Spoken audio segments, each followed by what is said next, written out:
Hi guys, what's up? Welcome back to my YouTube channel, and in this video, we're actually going to be talking about science.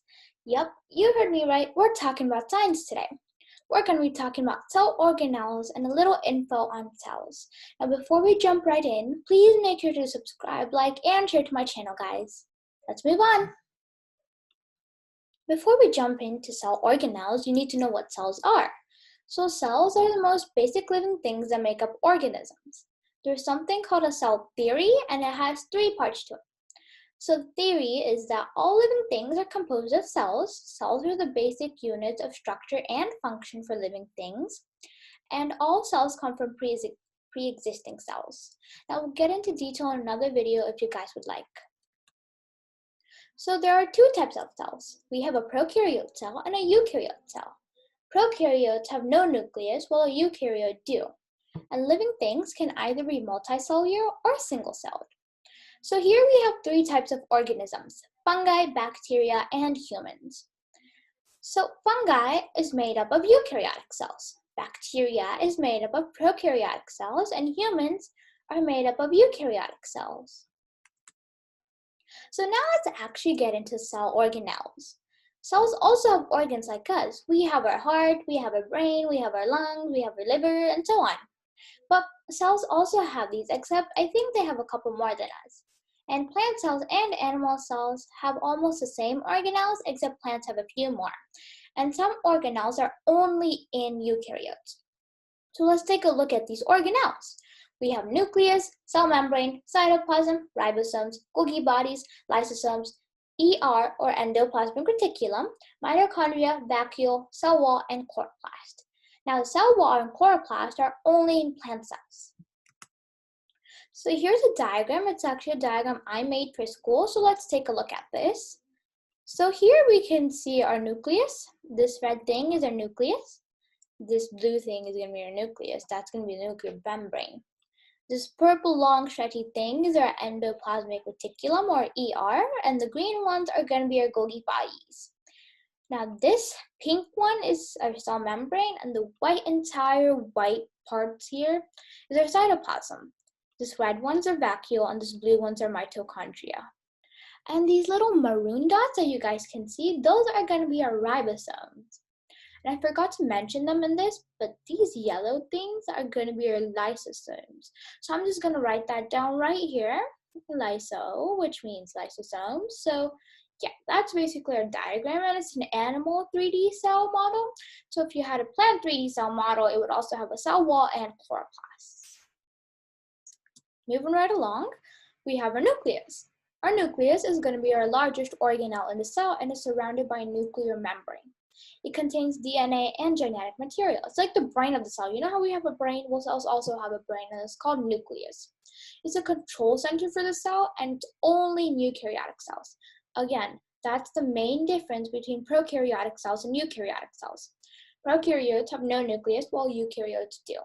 Cell membrane. Cell membrane controls what enters and exits the cell. It's like our skin, okay? And it's a lipid barrier that includes the cytoplasm. So if we go back, we can see that this pink one is going to be our cell membrane. So we take away the cell membrane, we go straight into cytoplasm. That's why I said it's a barrier that encloses the cytoplasm. Mitochondria. Well, the mitochondria functions primarily in energy production, and again, it's only in eukaryotic cells. And it makes energy for the cell to use. It makes energy in the form of ATP, okay? And the cytoplasm. The cytoplasm holds the outer membrane of the cells, and it holds the cell organelles together, like it's like a glue, okay? Vacuole. Vacuole is a treasure chest, and it's used for storing things. Most cells use it for storing waste, water, or other things, and basically depends on the cell. And it's again only in eukaryotic cells, but both plants and animal cells have it. Golgi bodies. The Golgi body's job is to receive things from the endoplasmic reticulum, or ER, and sort those materials out. But it can also modify molecules and determine where to send those molecules. Again, it's only in eukaryotic cells, okay? Only eukaryotic, no prokaryotic for Golgi bodies. Ribosomes. Ribosomes' job is to produce protein. Pretty easy job if you ask me. Endoplasmic reticulum. The ER processes molecules, but it's also involved in transporting those molecules. Only in eukaryotic. So Golgi bodies and endoplasmic, they work together. They're only in eukaryotic cells. Cell wall. Cell wall is only in plant cells, and it provides strength and support to the cell. So if we consider the cell membrane a shirt, the cell wall is going to be a bulletproof vest. Lysosomes. Lysosomes contain digestive enzymes, and it breaks out parts of the cell that the cell doesn't use anymore or need. Chloroplast. It captures energy from the sun in a process called photosynthesis. Now, some of you might be confused because I also said that the mitochondria does this. So let's take a quick look at the differences between chloroplast and mitochondria. Well, the chloroplast produces energy during a process called photosynthesis. The mitochondria produces energy during a process called cellular respiration.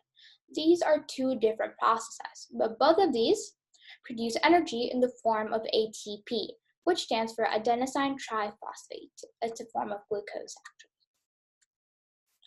So let's take a look at differences between animal cell and plant cell. Animal cells. Well, they're not exactly the same in shape because animal cells are round or irregular. And we have our cell membrane. This is lighter out part. Vacuole. These are small green things we can see here. Lysosome. Here it is. And I think they forgot to mention this, but I'm pretty sure that this is a mitochondria. Here's our big nucleus, always in the center, largest organelle, endoplasmic reticulum, and the Golgi bodies. Moving right along to the plant cell. Plant cell is almost same, but it has a few more, and it's rectangular or cubic in shape. So the chloroplasts, here we are with the green pancakes. They're literally pancakes. That's their shape. That's one pancake, and that's another pancake stacked above it. And this is our cell membrane, and the dark green is our cell wall. And we have our orange lysosomes here and a vacuole. There are 3 vacuoles in this. I'm sure that there are 3 vacuoles in this, and we can also see a mitochondria just like in the animal cell. Mitochondria, there they are. Here is our nucleus, endoplasmic reticulum, and again, Golgi bodies. So yeah, well, we can see another chloroplast here. So those are the differences between animal cell and plant cell, and these don't really matter right now because sometimes they're not always true, but most of the times they are, so they don't really matter right now. We're not going over those. Okay, that is it for today, guys. Thank you so much for watching, and if you learned something new today, please make sure to like, share, and subscribe to my channel. Thank you so much for watching. I really appreciate it. Bye-bye.